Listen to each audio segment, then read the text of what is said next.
make sure and put that in there too, because he says hi to me every time I'm on the camera. Good evening, Connect Groups. It's great to be back together again. Tonight, we're talking about children. Here's our section of the covenant. We will train our children in the instruction of the Lord, seeking to walk in a way that adorns the gospel of Christ before our family, friends, and neighbors. Have you ever considered that God's design for marriage and the family is a natural tool for evangelism? I remember being a young mom pregnant with my fourth child in 6 years. I had Brian, who was 12, and then I had 3 little ones, Patrick, Brooklyn, and Allison, and I was pregnant with baby Timothy, who's now my 16-year-old.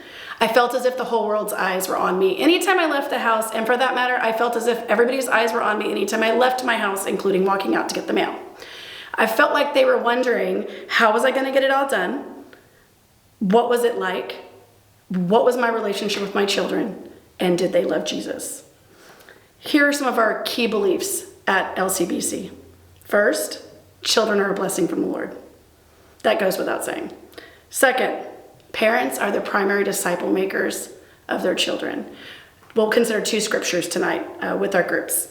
First is Proverbs 22:6. Train up a child in the way he should go, and when he's old, he will not depart from it. And that just cracked me up that I looked at my notes to make sure I didn't miss a word when that one is literally ingrained in all of our minds. I'm pretty sure my children could recite that one backwards, forwards, and probably upside down.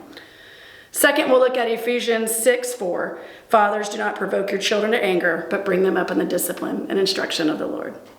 Our third belief here at LCBC is everyone has a role to play in the life of the church. You'll look at a section of scripture in Titus 2 that'll describe what our role is in the life of the church. As you read and talk through tonight's scriptures, think through other ones that you know, other scriptures that add to and complete the picture of God's design for marriage and family and children. I have 2 favorites, and they're a little non-traditional, maybe because my first grandbaby's on the way. First one, Proverbs 17:6. Children's children are a crown to the aged, and parents, my mama, are the pride of their children. I have never read that one the way I read it the other day during my quiet time. Second, Matthew 18:1-3. This is a story you're all familiar with, but I'm going to read just the first little part of it. And it says, at that time, the disciples approached Jesus and said, who among us is the greatest in the kingdom of heaven? He called a child over and placed him in their midst.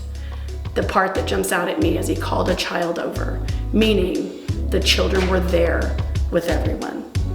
You guys have a great time discussing the section of the covenant and the scriptures this week, and I look forward to chit-chatting with you on Sunday and hearing what all you guys came up with. Have a great night.